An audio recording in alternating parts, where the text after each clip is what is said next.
Hello everyone, and welcome back to our Learn English Through Story channel. Today's story is called The Last Train Home. Missing the train leads to an overnight adventure. Part 1. The Missed Train. It was a cold Friday evening in late October.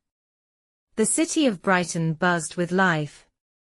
Street lights flickered on, and the sound of laughter drifted from pubs and cafes.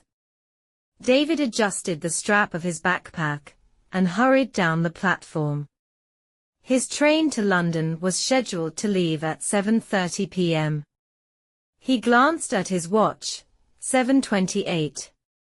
2 minutes, he muttered, quickening his pace. His shoes clicked against the stone floor as he wove through the crowd.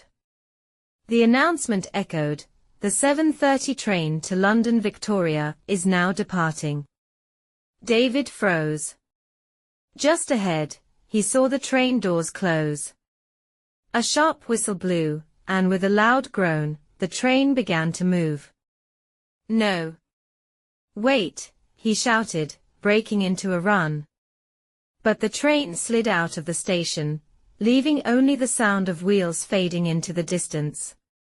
Breathing heavily, he stopped, bent over, and laughed bitterly. Unbelievable. I missed it by seconds. He pulled out his phone, searching for the next train. His heart sank. The last train had just left.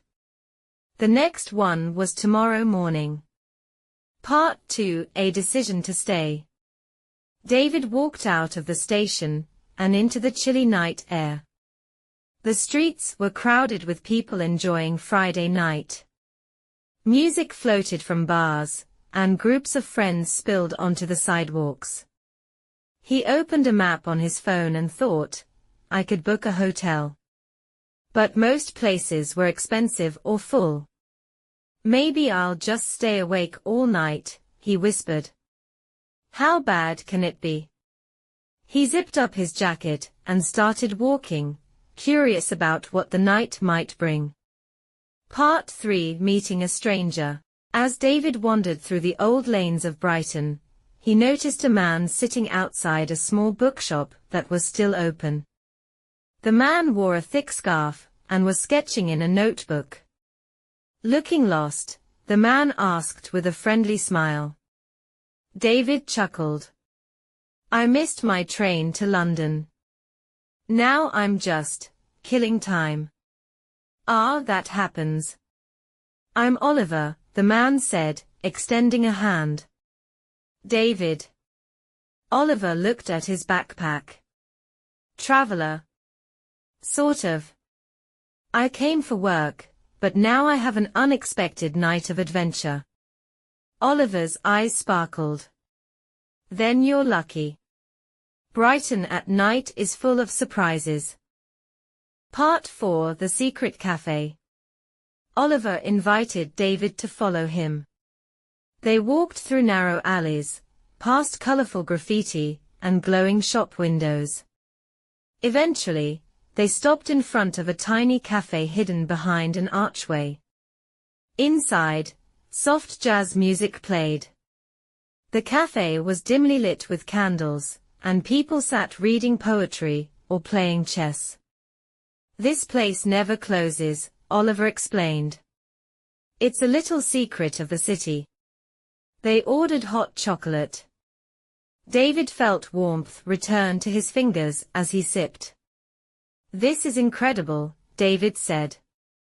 If I hadn't missed my train, I'd never have found this. Oliver nodded. That's the beauty of accidents. They open doors you didn't know existed. Part 5. The Seafront Adventure. After leaving the cafe, the two men walked to the seafront. The sea was dark, restless, and alive with the sound of waves crashing against the pebbled beach. Let's take a walk along the pier, Oliver suggested. The pier glittered with neon lights, though most rides were closed for the night. They wandered past arcades and souvenir shops, until they found a small fish and chip stand still open. They shared a paper cone of steaming hot chips, laughing like old friends. At the very end of the pier, the wind blew hard, carrying the salty smell of the sea. David looked out at the horizon. "You know," he said, "I was so frustrated about missing that train. But right now, I don't mind at all." Oliver grinned. Life's trains come and go. Sometimes the ones we miss are the ones that give us real stories. Part 6: The Midnight Street Festival. As they walked back into the city, they stumbled upon something unexpected, a small street festival. Musicians played lively tunes, and people danced in the open square. Lanterns swayed above their heads, glowing red and gold. "What's this?" David asked in surprise. Oliver laughed. "It's a local tradition, an autumn festival. Only happens once a year." David was drawn into the crowd. A woman offered him a sparkler, and soon he found himself laughing, moving to the music, and spinning the little stick of fire in the air. For a moment, he felt like he belonged there, as if he had been part of the town forever. Part 7: An Unexpected Challenge. Around 2 a.m. the festival quieted down. David and Oliver walked toward the station area. On the way, they noticed a young woman standing next to her bicycle, looking upset. "Everything okay?" Oliver asked. "My chain slipped, and I can't fix it," she replied.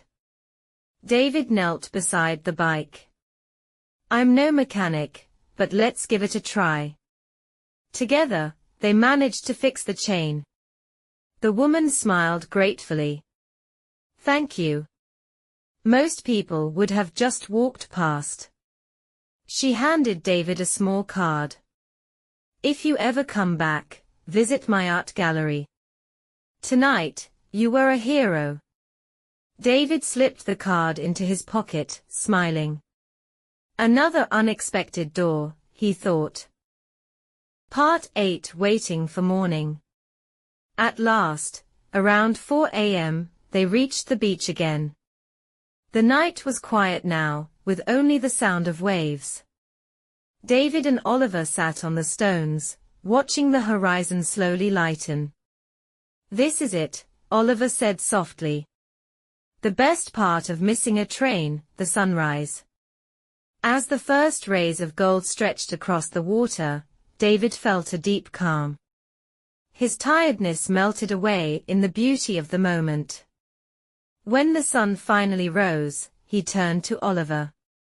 "Thank you. If I had caught that train, I would have missed all of this." Oliver smiled knowingly. "That's the secret. Sometimes, the journey matters more than the destination." Part 9: The Train Home. By 6 a.m., David returned to the station. The first train to London stood waiting. He shook hands with Oliver. "Goodbye, my friend," Oliver said. "Travel well. And remember, don't worry too much about the trains you miss." David boarded the train, his backpack a little heavier with memories. As the city of Brighton disappeared behind him, he leaned against the window, smiling to himself. For the rest of his life, whenever he thought of that night, he didn't remember the frustration of missing the train. He remembered the secret cafe, the laughter on the pier, the music of the festival, the broken bicycle, and the sunrise over the sea. Missing the train had given him the best journey of all. And that was our story. The last train home. Missing the train leads to an overnight adventure. David missed his train, but he found something even better: new connections, beautiful places, and the joy of living in the moment. Sometimes, life takes us off schedule just to show us something magical. Thank you for listening, and see you in the next story.